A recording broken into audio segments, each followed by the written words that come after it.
Well, hey there, and welcome to the church video series. In this lesson, I'm going to deconstruct how I edit and organize my videos when I begin to cut through them and edit them. This is going to touch a bit on storytelling, so if you haven't already watched that section of the church video series, make sure that you go back and re-watch, or watch for the first time actually, that part, because you won't want to miss that. Let's get into it. The beginning. Alright, you're ready to begin editing. What do you start with? What is going to be the very first thing that your audience sees? Well, when I think about the first visual and auditory thing that my audience is going to hear, I want to make a big, huge first impression. I want it to start off with a bang. But I also want the shot to be purposeful. I want it to immediately begin establishing what the video is about and why the audience should care about it. 3 things I want the beginning of my video to do. Number 1, establish what the video is about. Number 2, draw in and hook the audience. And number 3, make it clear why the audience should care about this video. The middle. After the hype and excitement of the beginning of the video begins to clear and fade, you're going to transition into the middle, and this is the meat and the potatoes. This is going to be the beefiest part of your video, and it's also likely going to be the longest part. It's going to be the part where you introduce the conflict and where you really start to see the story take place.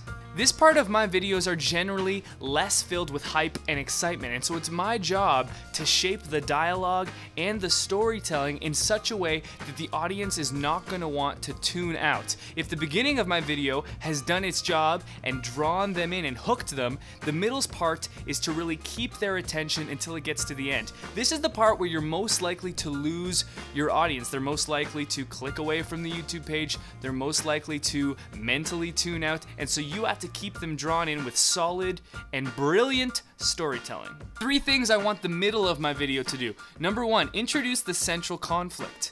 Number 2, maintain the audience's attention. Just don't lose it. It doesn't have to be brilliant, just don't lose it. And number 3, be the meat and potatoes of the video. And the end.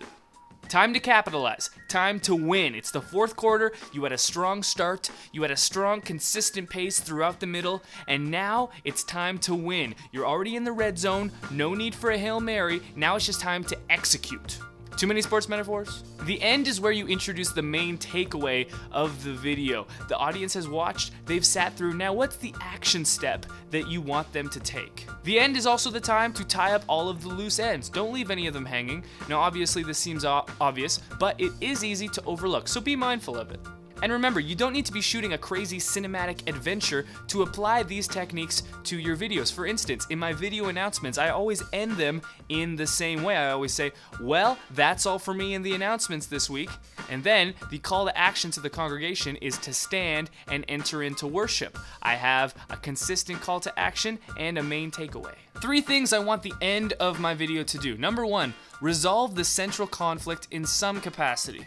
Number 2, make a strong call to action. And number 3, tie up all the loose ends. And when I say tie up all the loose ends, I don't mean that we can't have cliffhangers in our videos. Of course not. Cliffhangers are awesome. We should use them. In fact, I like to leave people hanging because I think that in the church, we too often try to resolve everything perfectly with a nice bow and cherry on top. But life is full of tension, and let's reflect that in our cinematic storytelling. But when I say tie up all the loose ends, what I mean is maybe you've left a movie after being in the theater watching it for the first time, and you've thought to yourself, man, there was a plot line that they started at the beginning of that video that the beginning of that movie, and they never resolved it whatsoever. They just kind of left us hanging. It's like they forgot about it. That's bad storytelling, and it takes away from the staying power and overall effect of the video. So you don't want that. Cliffhangers are good, but loose ends are bad.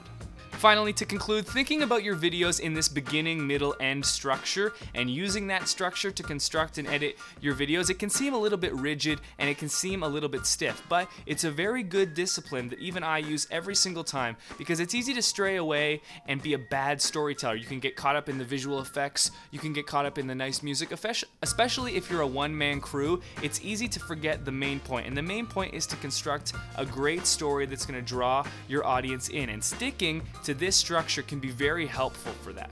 It's the 4th quarter and you're in the red zone. No need for a Hail Mary, remember? It's time to win, it's time to capitalize. Go make your next video great.